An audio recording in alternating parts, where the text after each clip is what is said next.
All right, so my name is Grant. I'm with Freedom Van Go. We're out of Jacksonville, Florida. We have been building vans and upfitting vans for the better part of 6 years. We do roughly 400 vans a year. That's everything from wheels, tires, suspension, bumpers, to full van builds, including Victron Energy power systems, lithionics batteries, large solar arrays, all kinds of fun stuff. We specialize in DIY assistance. So we do a lot of people building their own van. We'll do the power system, we'll do windows, AC units, walls, stuff like that. And then you guys do your cabinets and all that cool fun stuff. Really all the boring stuff that kind of everybody hates to do. All the way up to if you have an RV, we do your suspension, some bumpers, lights, winches, power system upgrades, all kinds of stuff. Today, I've been asked to come out and talk to you guys about suspension. This is going to concentrate for parts and stuff wise mainly on Transits and Sprinters because, well, honestly, that's mainly what we do. The same concepts, however, will translate to pretty much any vehicle. So just so you're aware when I'm talking about certain things, that's really what we concentrate on in the shop is Transits and Sprinters. How many of you hate the way that your van handles? What do you hate about it?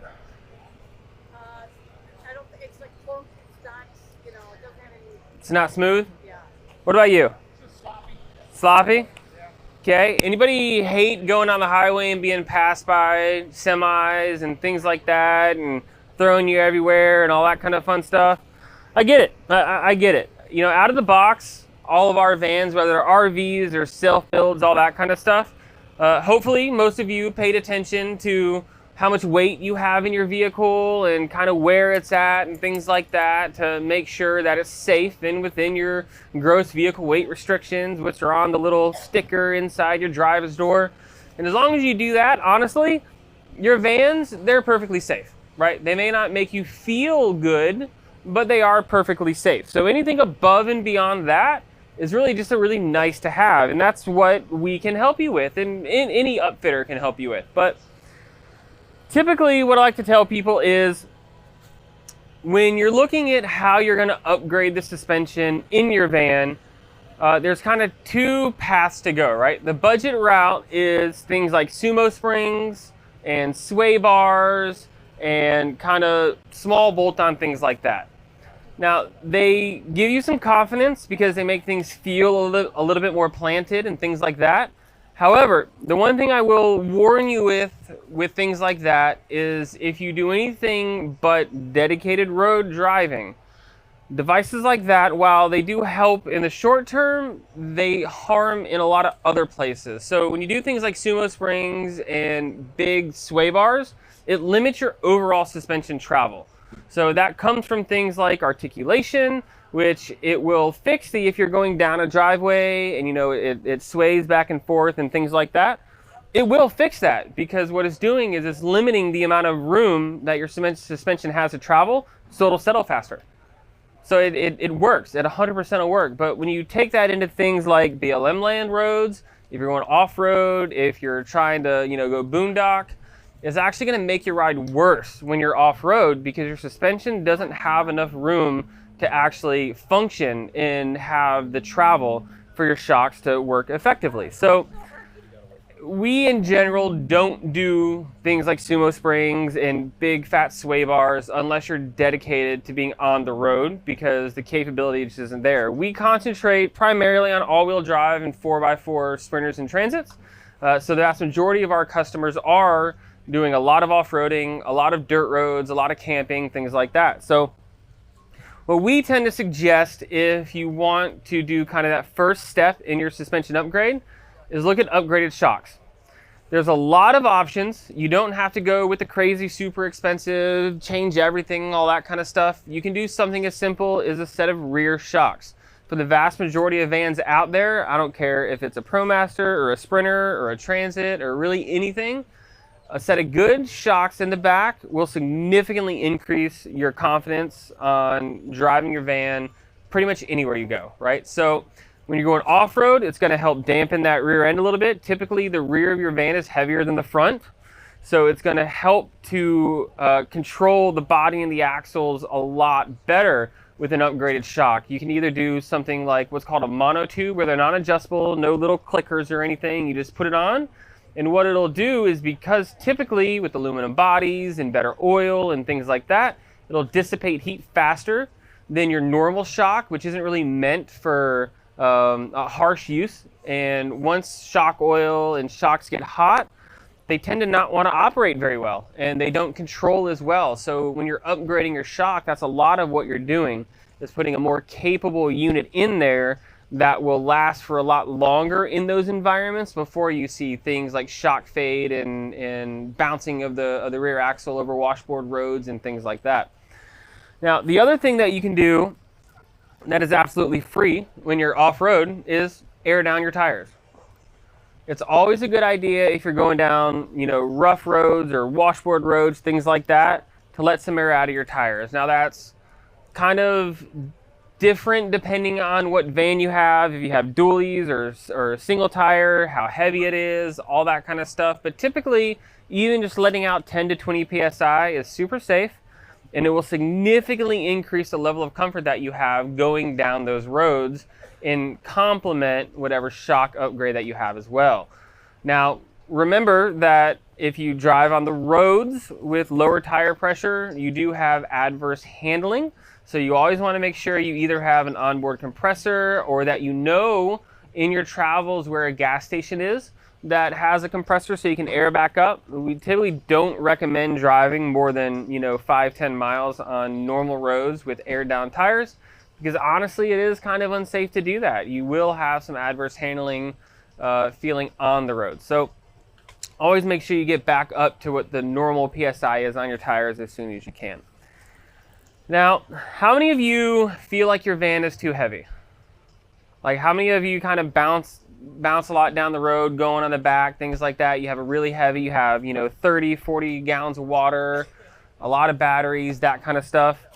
Well, leaf springs are going to be your fix. If you have a heavy van and you got that sag where you're an inch or two lower in the back from when you first got it, and you want to bring it back up to where it should be, the couple options to get that back to where it should be. First is spacer blocks. So if you have leaf springs in the back, the generic kind of go-to way to level out the van is spacer blocks, and that's literally what it says. It's a block that goes in between your leaf spring and your axle, and all it does is raise the van. It doesn't actually help your handling or your weight, holding control. The next step from there is something called like a mini leaf pack. Now, Van Compass is what we use for that. It adds another couple leaf springs underneath your existing ones.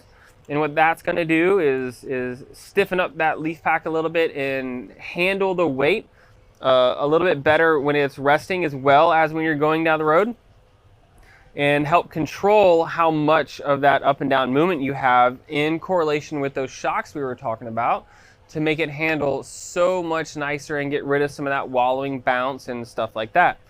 Now, if you're really heavy, or if you tow, or if you've got let's say a longer wheelbase van that has maybe some carriers on the back with some boxes and a bunch of weight on it, and that weight's leveraged way far back from the axle, leaf springs, a full leaf spring replacement is kind of the next step from there. And typically, we do a lot of Winnebago Echoes.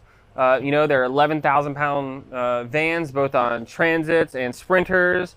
They're longer. We've got a lot of weight on the back because the big garage, and 50 gallons of water, 50 gallons of gray, all that kind of stuff. And that is like single-handedly one of the best things that you can do on some of the bigger, heavier rigs, so that it controls all of that body movement and all that suspension movement with that weight, and you're not bottoming out. A good way to tell if you need leaf springs or if you need, an improvement in your rear suspension is to look under the back of your van, and you're going to see your bump stops, right? There are two rubber things on each side that are going to contact either your leaf spring or another suspension component on your axle, and you want to look and see if there's any space there.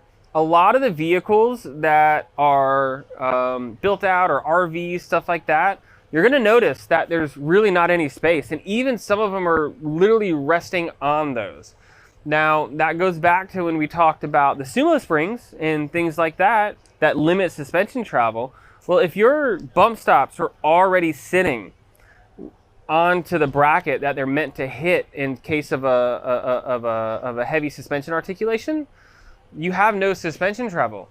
So when you're going down the road and you hit a big dip, you're going to actually preload those bump stops, and it's going to go back up, and that's where you get a lot of that porpoising and that bouncing. And that's a good indicator that, hey, my van's heavy, and I should probably look at, you know, a set of leaf springs, because either they're worn out after you know 3 or 4 years of a max weight van. Springs wear out. We have seen it time and time again where we'll take them off and they've actually got a permanent kind of frowny arc in them, because it's just metal fatigues over time, especially when it's at the maximum ability that it can handle for a long period of time. It just doesn't like it. So it's a good indicator if your bump stops. Again, if you look from the back of your vehicle, kind of just inboard of your rear tires, you'll be able to see it. It's just a little rubber cone, and see what kind of space you have. If you don't have at least an inch or two, then you're probably really heavy, and you probably could benefit from some leaf springs. With the ones we use, so we typically use Van Compass suspension components. I've been using them personally for about 8 years. When I got my first van, and I built it out on my own. It's the brand that I used, and I absolutely love it, and it has worked well for me. So as we rolled into doing this as a business, it's kind of who we stuck with, because they have awesome customer service. Their product's really cool. It works really well. The people are awesome. They try and do as much here in America as they can. They manufacture their own products, and it's just a really good brand, long lasting for us versus some others. And they came out with something about 1.5 years ago or so called the OptiRate. Now, with other options, you have to kind of specify what weight you want. So with that, you have to, and you all should do this anyways, but you need to go to a truck stop and measure your front axle, rear axle, and overall weight whenever you're looking into doing suspension upgrades. Mainly because a lot of the shocks out there that are aftermarket rely on what your axle weight is to see if you need a stiffer or a lighter shock. Because not everybody needs a really stiff shock, and if you have too stiff or too light of a shock on your van, it'll actually make it handle worse. It'll feel really jarring and bumpy, more like a sports car than, you know, something that is supposed to be comfortable going down the road like our vans are. And with the OptiRate springs, it allows us, or you, if you're doing your own, which anybody can do it if you're handy.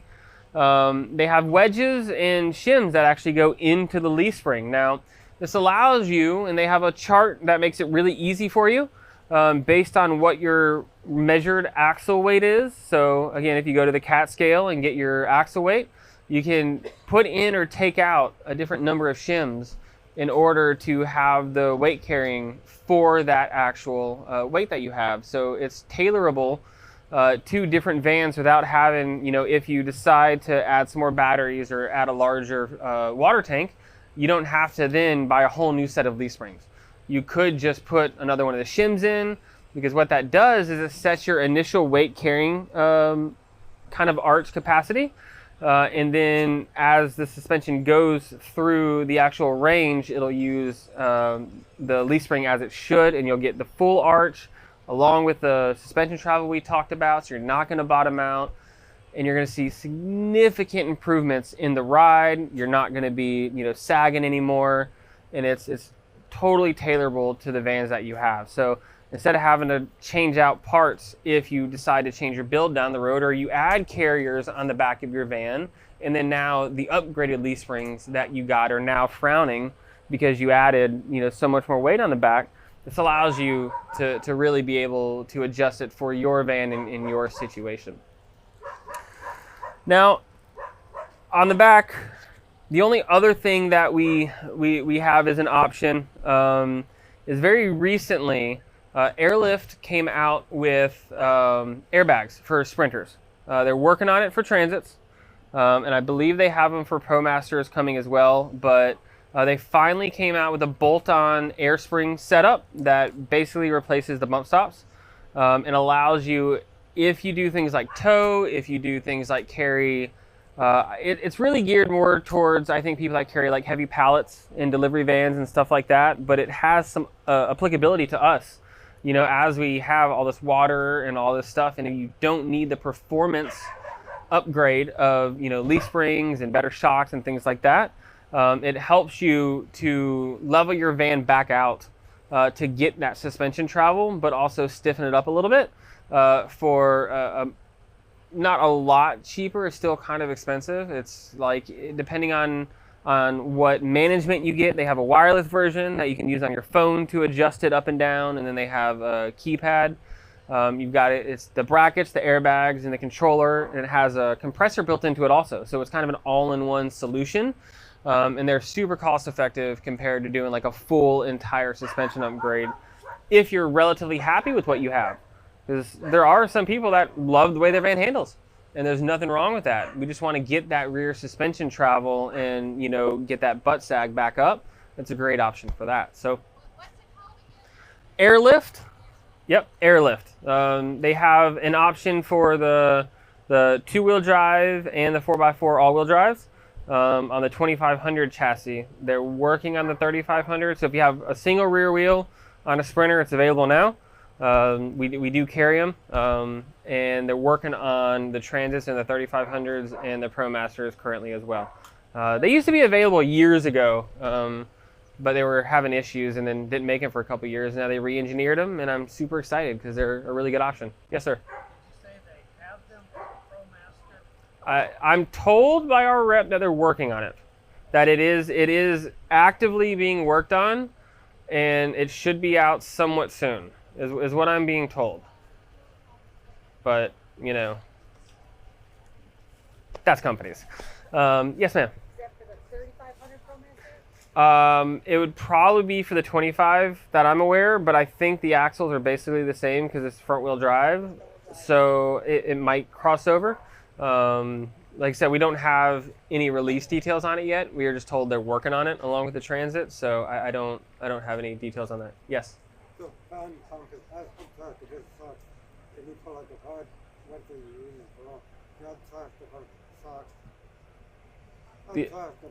the adjustable shocks? Yeah. Yeah, so he's asking about the Van Compass adjustable shocks. So that's kind of the next step from there, is doing, so Van Compass makes a front and a rear adjustable shock. And for what's worth, they make everything for, you know, ProMasters, Transit, Sprinters, lots of different kits for each of these, from, you know, entry level all the way up to full blown big lift kits and all that kind of stuff. But as you mentioned, the Van Compass shocks, so they're called Falcon makes the shocks for Van Compass to their specifications. For the rear, they have what's called a Falcon 3.3. Now this is a piggyback rear shock that allows you to adjust the stiffness to your liking. It has three settings, three main settings. So 1 is going to be the softest and 3 is going to be the stiffest. On setting 2, it also has a micro adjustment, so you can kind of fine tune it within that range as well. And I gotta say, if you give it a couple clicks, you'll 100% tell a difference. When I'm towing versus when I'm off-road, we go from 3 to 1. And it significantly increases the compliance, suspension travel, and comfort, whether you're on the road with something heavy or you're off-road on washboards. It makes a huge, huge difference. Now, they make them for the back. They also make them for the front. For the Sprinters in particular, Van Compass does make a full replacement strut. It's not going to give you a lift. It's not going to, you know, do anything like that, but it will replace the factory shock in the front that is connected to from the van to the suspension knuckle, versus the auxiliary shock that you sometimes see. It's a full shock replacement, and in my opinion, it is the best upgrade you're going to do to the front of the van. So typically, if you have a Sprinter, my suggestion is the front rally strut, the rear Falcon 3.3. And then if you need it, a leaf pack, and if not, then just go with the shocks, and you're going to see an absolute change in every characteristic on the way that your van handles, like without a doubt. If you ask anybody out here, there's in the first 3 rows, there's at least 15 vans that we've done suspension on. I implore you to go ask and get firsthand experience on whether or not it's worth it, because it is. I can't sell it good enough for the people to tell you. They absolutely love it. It increases your confidence. It increases the way that it handles. You can go faster, comfortably. You're not getting jarred by all the garbage roads and like Texas and Arizona. I hate driving out west. The roads are so bad, and it just makes it bearable. But with the Sprinters, like I said, we do the rally struts. We do the rear shock is kind of like the base there, and you're gonna absolutely love it. They also have a front auxiliary shock where if you're really, really, really pushing your van and you're going 100 miles off-road, it's advantageous to get the secondary shock up front, mainly because it's gonna help you with shock fade. And you know how I talked about earlier, the good reason to upgrade your shock is so that the fluid stays cool, that you get the effectiveness, all that kind of stuff. Well, when you have more control overall, the work that the shocks have to do independently reduces. So you can get longer use time before you start getting shock fade, and you get reduced handling or comfort when you're going really, really far off road. In the past, the go-to Van Compass suspension kit on the Sprinters anyways was called the 4.3. It's going to be your adjustable rear shock. It's going to be a mini leaf pack. And then it's going to be the auxiliary front shock.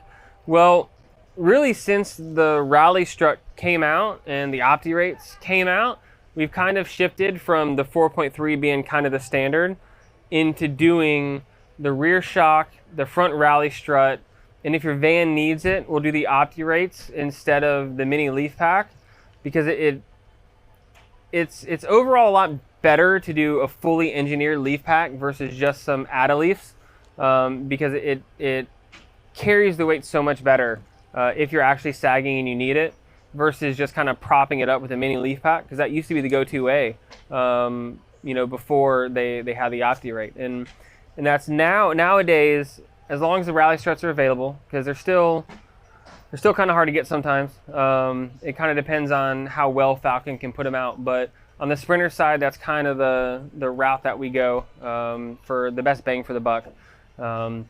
Instead of saying, hey, you need all these things, it's like kind of those key things tend to be what works really, really well on the Sprinters. Does anybody have any other questions on Sprinter side before I move to Transits? You got something? Yep, that's where I'm going right now, because it's kind of different. Yes, sir. Yep. Yeah, so that's a good question. He said he's got a Van Compass 6.3 over 4.3. So Van Compass and all their kits, if it has a 4.3, that means it's not, or if it has a 4 to start, that means it's a non-lifted. If it has a 6, that means you have a 2-inch lift. So it doesn't actually affect handling at all. But you can also do a 2-inch lift on the Sprinters.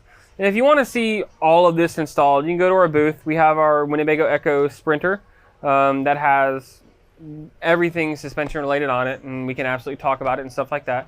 But if you have a 6.3, then you also get the Striker 2-inch lift on top of that, which raises the body and drops the subframe 2 inches. Mm-hmm.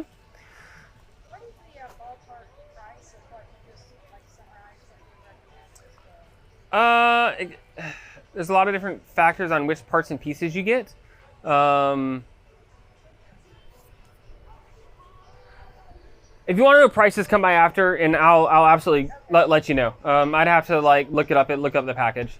Just 1 second. Yes. First question: where are you based out of? Jacksonville, Florida. Okay.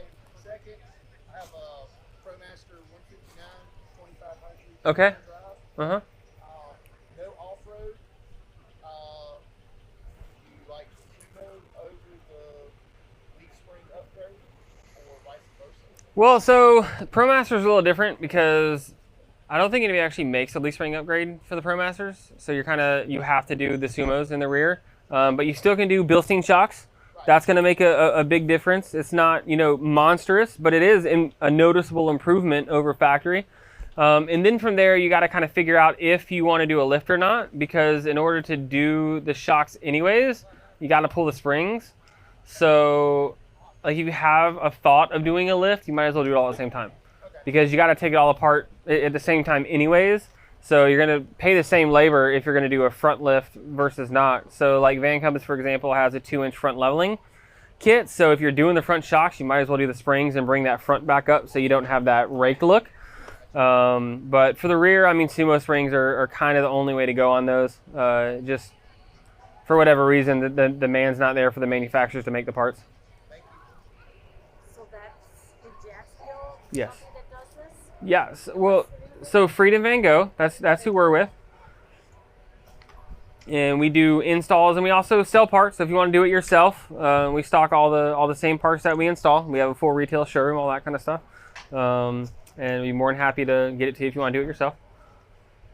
No, you don't want to do it? Come on, it's super fun. All right, so let's talk about Ford Transits. So Ford Transits are a little bit of a different beast because mainly of different part availability. Sprinters are a luxury because everybody makes everything for them, and as you go to Transits, that's kind of halved. It's still the same concepts, however, it's just kind of a different mishmash of parts and pieces. So on Transits, again, it starts with rear shocks, right? That's the kind of go-to first upgrade that we have everybody do if you're kind of questioning, where to dip your toes in, is rear shocks. Van Compass, again, has the Falcon 3.3s that give you the adjustability in the back. So if you have kind of a heavier van, you can make it a little stiffer. If it's a little lighter, you can make it a little lighter. But it's going to control that movement of the van to the axle in any given situation. Make it stiffer on the highway. It's going to drive more planted. You'll feel more confident. And then when you're off-road, switch it to softer. And same thing, it's going to soak up those bumps. It's going to deal with those washboards, roads a lot better, all that kind of stuff. In that vein, the same situations with the Transits apply, where if you're really heavy, you do leaf springs. Van Compass also has Opti rates for the Transits, which work absolutely amazing, adjustable for how heavy your van is, all that kind of stuff. The big difference on the front of the Transits is because there's not a whole lot of parts available. We use the Topo 2.0 lift typically on the Transits, and that kit is made up of the Falcon shocks in the back, a little lift block for the rear to bring the rear up a little bit if you don't need leaf springs. And then on the front, it gives you a new spring for the shock that is actually going to raise the front of the van to, it's actually about 1.25 inches. And then it's got spacer that bolts on top that actually fixes the geometry of the front shock. So when you raise the vehicle, if you just put it back on, you're never going to get the alignment back in spec because everything's tied to the shock. And if you push the shock out with the lift, because it's taller and it's longer, then your toe is never going to get back into alignment. So Van Compass actually developed a geometry correcting spacer that goes on top and then makes up the rest of that 2-inch lift.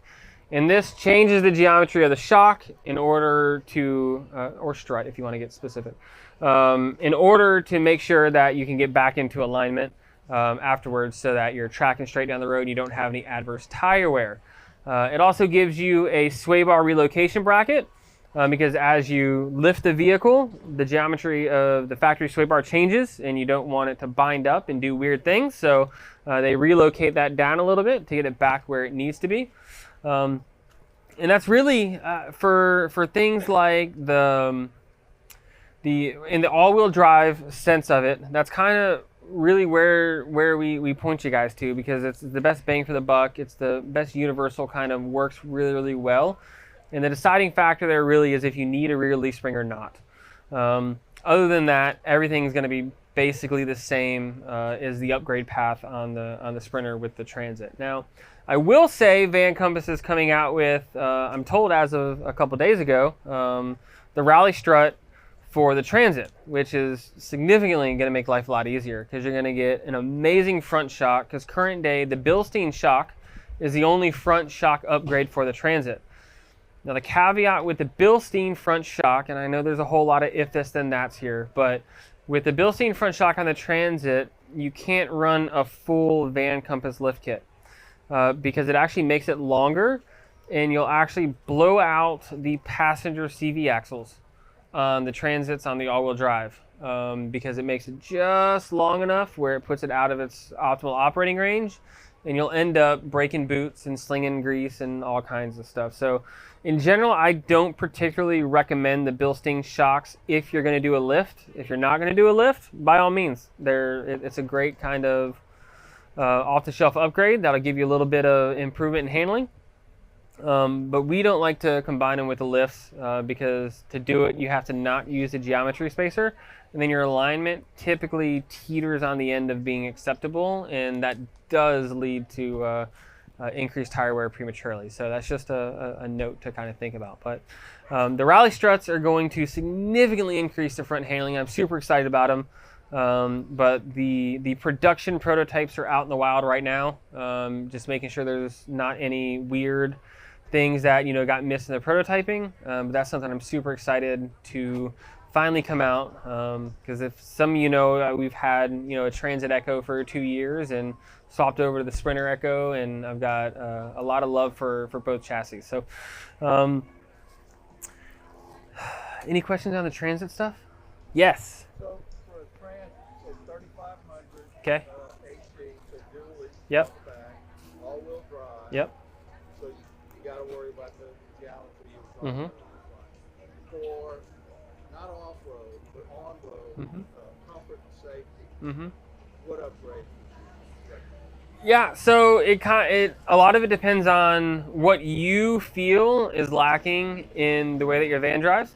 As always. Okay, so we have the sumo spring, and I do notice that not bottoming out because we're not driving like that, but I know it plants it better over small irregularities on the road or what have you. But I would like to know if there's something better. Again, for mainly comfort and safety on a highway. Yeah, so you get that planted feel because you're already on the bump stops. So as the suspension travels already on those sumo springs, it just moves a little bit. So that's why you get the quote unquote sports car feel, because you're just kind of sitting on those bump stops going through it instead of the suspension doing its job. If you like that feel, there's absolutely nothing wrong with it. As far as incremental upgrades, I mean, the Bilstein front shock is a good idea, and then a rear shock, whether it's a Bilstein or a Falcon, is a place I'd go from there. And then I'd tell you to drive it and see how you feel about it, and see if you feel like you need anything more. And then from there, if you need more suspension travel to get that comfort, then you would go with the lift on top of that, and either no leaf spring or leaf spring, kind of depending on the weight of the vehicle and some other factors. But always shocks are the first kind of bottom line start there, because that's going to be the best bang for the buck incremental improvement. And you mentioned Bilstein on the front. And Fox on, you mentioned Fox. Yeah, so you can do either Bilstein on the back or you can do Falcons on the back. Because you inherently have more suspension travel in the back typically, unless you're overloaded. A better shock in the rear will yield better results than the front. If you have sumo springs and you're already kind of resting on those sumo springs, which is how they're designed to operate, you're not going to benefit as much from a really, really good shock.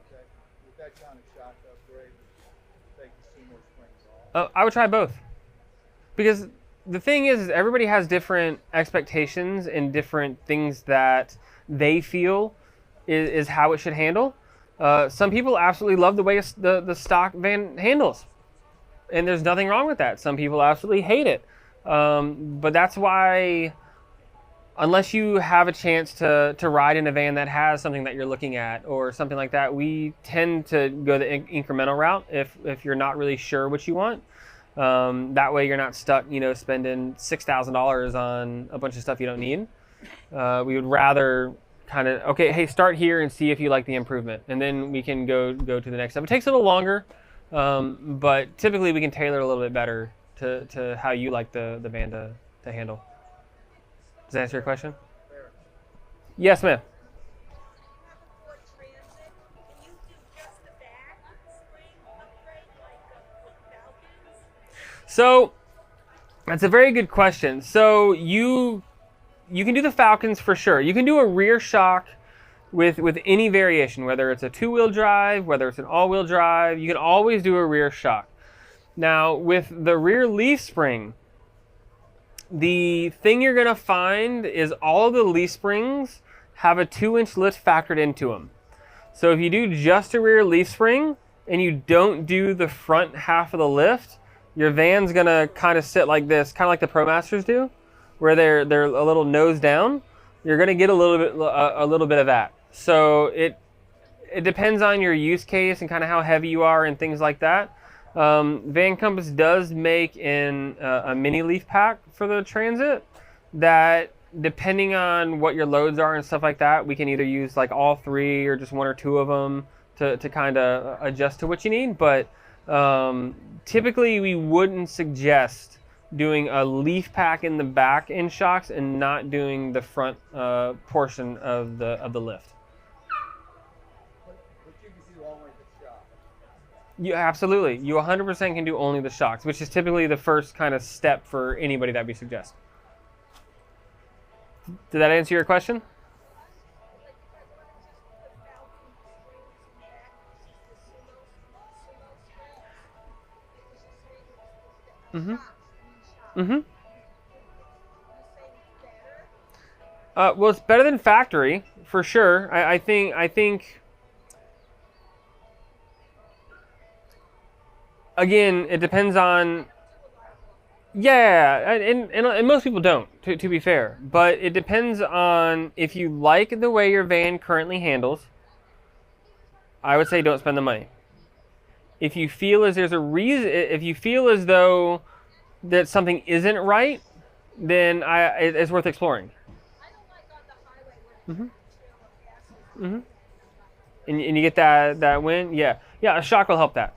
Yeah, without a doubt, a shock will help that. Yep. So you can do a rear shock with the Sumo springs because they're 2 separate sections of the suspension. So you can do that. And yeah, no, you will certainly feel a difference, especially in that particular situation. You'll still get a little bit, but it'll settle much quicker. Yes, sir. Rip kits? Yeah, so we do not install Agile suspension products as of about a year ago. So we now exclusively only use Van Compass for suspension kits. Take that for what you will. Yeah, the one in the back, you put your hand up first. If you're doing significant off-roading, Mm-hmm. is there any suspension difference you'd recommend for something that's a C-channel versus a box frame setup? What chassis are you talking about? I'm on a F350 Yeah. chassis, but I'm just looking at Class C's. Mm-hmm. I'm trying to determine if there's major suspension difference.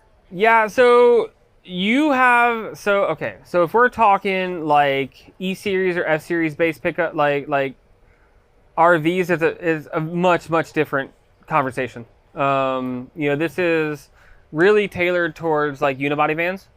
For that situation, you're really going to need to look at what is available for that chassis. And I would worry less about if it's channel or box and more about what capabilities you're looking for. Like if you're trying to do like liquid spring, if you're trying to do some, carling stuff, it depends on what you're trying to do.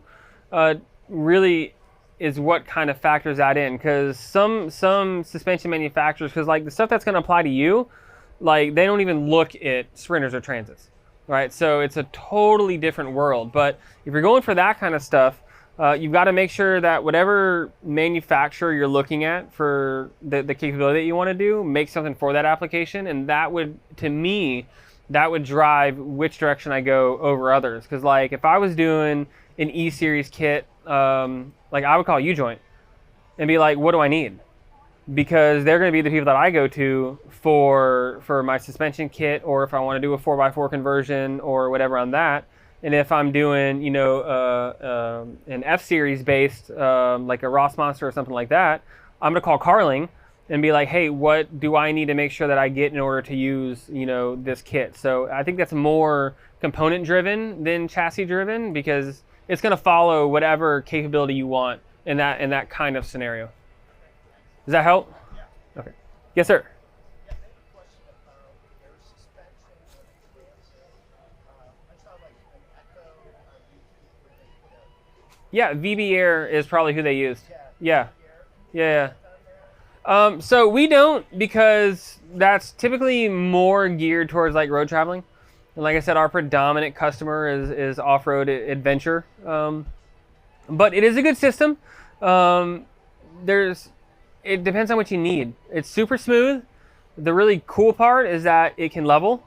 So if you're staying in a lot of RV parks, state parks, stuff like that, and you're more worried about the rig being level, it's an amazing option for that. And if you don't want to put like leveling jacks on, I don't particularly like leveling jacks because they hang down too low, and I've seen so many of them damaged. That's not really the thing that I like. But the VB Air, you are able to pump the back up a little bit if you're going, you know, through some rougher terrain. I wouldn't suggest it off-road. It doesn't have any kind of fail-safe, so if there was damage to one of the bags, like you're kind of you're gonna have an issue. On the road, it's not really that big of a deal, but when you got to deal with rocks and tree branches that could puncture a bag, things like that, it's not really my go-to. Well, so they changed the whole, so on the VB Air suspension stuff, in general, it's an entire rear end change out almost. So it gets rid of the leaf springs, it goes to an airbag only setup, and it changes the shock to, it's a significant change. There are some airbag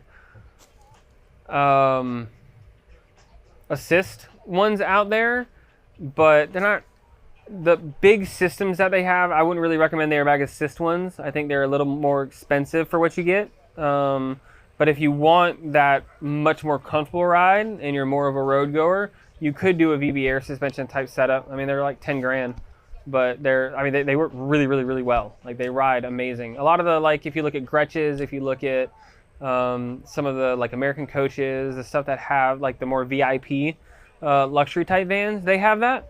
And it's super comfortable. Like, they ride great. Yeah. You were talking about ProMasters. I didn't. I did not, because there's not a whole lot to talk about ProMasters because there's not a lot available. So your main options are really Bilstein, is I believe the only person that makes front shocks for it. It's do what? Coney makes them now too. Yes. So $900 for a front set. well, that's not too bad. So Coney and Bilstein, it's an OEM replacement. So you just take the old ones off, put the new ones on. There's a little bit more to it than that, but I mean, it's a direct replacement. Same with the rears. If Coney makes the front, they make a rear now too. Do you know if the Coneys are adjustable? So I know at one point they made adjustable Coneys for the Sprinters. They may now have them for their ProMasters. But it'll, especially as you get to higher mileage vans, it's gonna totally refresh your van, changing out the shocks. Like, it will make it feel and handle way better. But for the ProMasters, really, it's if you don't want to lift it, it's just change the shocks out. Sumo springs are super popular on the ProMasters just because there's not a lot of options. If you do sumo spring, is that a lift or do you use sumo? It is not. So sumo springs are basically an additional spring. So they replace your bump stop with a harder durometer rubber, and it basically just acts as a secondary spring. It's engineered to basically always be touching your axle, so that when you hit a bump, they're longer, so it compresses differently and just adds more spring rate to whatever suspension you have. And they're super popular on the ProMasters for sure. If there's a lift on it, what do you do to make sure that the alignment is done correctly? You go to an alignment shop. It depends on what's out of alignment. normally, because I think like off-highway vans has a 3-inch lift, Van Compass is a 2-inch lift. We've seen issues on the 3-inch lift of not being able to get into factory alignment specifications. Haven't seen any issues on the 2-inch lifts. We have also seen on the 3-inch lifts, we have seen people with CV axle issues. Same as I was talking about on the Ford Transit, because there's just too much angle on them that they end up ripping the CV boot. It's not everybody, so it could be, use case determined. I mean, if it could just be because they off-road a lot. But we have seen those issues on the taller lifts on the ProMasters. But past that, I mean, you should be able to get it within factory specifications with the 2-inch lift, and most of the time on the 3-inch lift. It kind of depends on how worn your bushings are, because there's a bushing like at the back of the front of the suspension that likes to tear, and if that gets torn, then it won't go into alignment very well, and you gotta get that replaced. But you should be fine.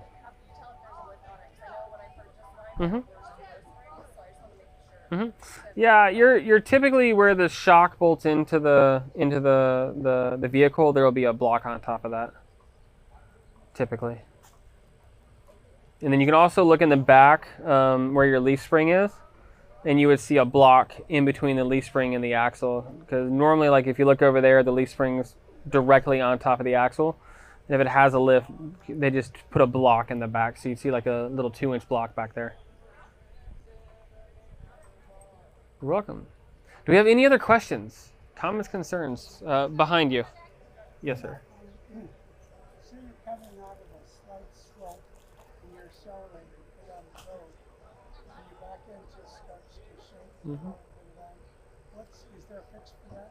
Yeah, so I mean, shocks are the improvement for that. Shocks are relatively universal, an improvement for all of that stuff. But what I will tell you is you want that to happen to an extent. Where it's an issue is when it happens prolonged, right? You want your van to have that movement, because that means the shocks actually have suspension travel to do their job, right? When you're either really, really heavy and you're sitting on bump stops, or you have sumo springs, like it does less of this, but when it does it, it's exaggerated. It's much heavier, but it stops sooner. Whereas if you do shocks, it won't be as exaggerated when you're leaving. Sorry, his question was when you're leaving like an inclined driveway, the sway that you get back and forth on the van as you're leaving. He's asking if what's the improvement to that. So shocks ostensibly are the improvement, because it allows the suspension to actually travel and articulate where it needs to. That same question can apply to sway bars. And kind of why we don't like to use sway bars is because while it will help with that, it also limits the amount of travel you have when you're going at speed for your shocks to work in that same situation. Think like railroad tracks at a 45-degree angle. It's going to handle significantly differently with sumo springs or a large sway bar with no shocks versus shocks with a stock sway bar and bump stops. So shocks are universally, in my opinion, the appropriate fix typically for that kind of situation. Yes, sir. Yeah. I've seen a lot of people put a larger diameter tire, like a 35 inch. Okay. But I'm concerned about the transmission and the engine. And I set up the third tire and it might stress. And it's for on the life cycle. The transmission and the engine. Yep. So his question was related to larger tires and overall wear and tear on the components, right? So yeah, no, I mean, it's kind of a thing. There's no empirical data on it, because you've also got to realize that 35-inch tires on a van are really only like a 6-year-old thing on Sprinters.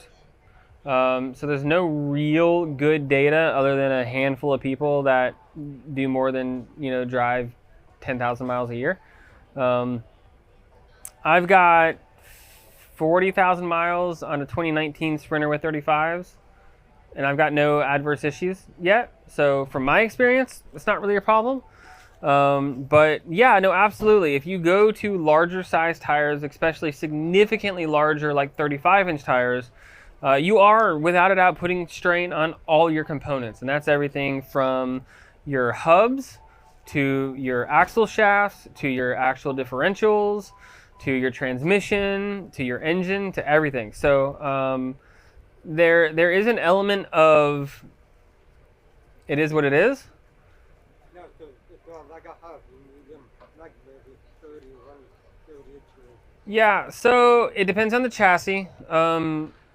It depends on the chassis and year. I mean, our happy median is like a 275, 285 tire with the aspect ratio, depending on, you know, what size wheel you have. But yeah, typically that 30 to 32, kind of depending on that range, is what we feel is the best like longevity size. And I say that as I have 33s on our Sprinter Echo and 35s on my regular Sprinter. But for those wanting to keep their van for a long period of time, it is absolutely something that you should think about. I would relatively advise against big, massive 35s on something that is brand new that you're going to keep for 100,000 miles. It's a lot of wear and tear, and you probably at some point will go through a front differential on a Sprinter, as well as some rear axle shafts at some point as well. Yes. Got an old E-Series shuttle bus. Nice. It's got the real heavy duty rear leaf spring. Are there any other players in the game besides U-Joint that get like a lighter leaf pack on? Man, I'm gonna tell you something. U-Joint is the player that you want to call. Like, I mean, they're the guys that they originated all of it on the E-Series. I mean, if you're looking to do stuff, like, I mean, if I had to call somebody, it would 100% be U-Joint. Like, if I had an E-Series and I wanted to do cool stuff, like, that's 100% who I would call. Never dealt with them on a business side, but I've been to their facility and super impressed with them. They're really cool people. They've got an amazing pedigree. They put a lot of work and time into developing the parts they do. They stay in their niche. They don't try and do everything for everybody, but the stuff that they do, in my experience, is absolutely amazing. So that's who I would use. I'm sure, without a doubt, I'm sure that there is somebody making leaf springs for the E-Series vans. But I bet if you called U-Joint, they would have the 6 questions to ask you that tell you exactly what you need. And that's what I would pay for. Definitely worth it. All right, what else we got? Anything else before we wrap this up for the next person and or lunch, whatever it is? Yes, sir. Last one, wind buffeting. In what? Transit 250. Where is your wind buffeting? Buffeting. Yeah, but where is it buffeting? Wind. You mean? Crosswind. Oh, okay, yeah. I mean that's going to be a combination of sometimes the wind is just too high and you got to deal with it, and then shocks. Shocks will help control your body movement. But I mean there is a point where where I've gone through Arizona and the winds have been so bad, I'm at a 20-degree counter steer going down the road.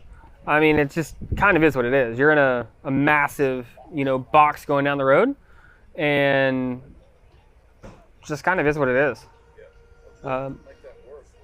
Not necessarily, because we're not doing like 5-6 inch lifts, right? So it's not going to exaggerate it that much. You're not, like, in my experience, I can't say that just a lift will significantly change the handling characteristics of any of the vans we put them on. Because, like I said, we're not doing massive, 5 to 8 inch lift kits like a truck. They're, in the scheme of things, relatively small and really just designed to like level vans out a little bit and give a little bit of lift on top of that. So I wouldn't say it would exacerbate the issue. But I mean, wind is definitely a concern, especially in some of the open states. But there is an element of it just kind of is what it is. Anybody else before I hand it back over to the staff? All right, well, thank you so much for hanging out and all the questions. Again, we're down there that way. Look for the big orange tent, and more than happy to chat with you guys and girls about anything that you'd like afterwards. And enjoy the weekend. It's going to be beautiful this year, so enjoy it.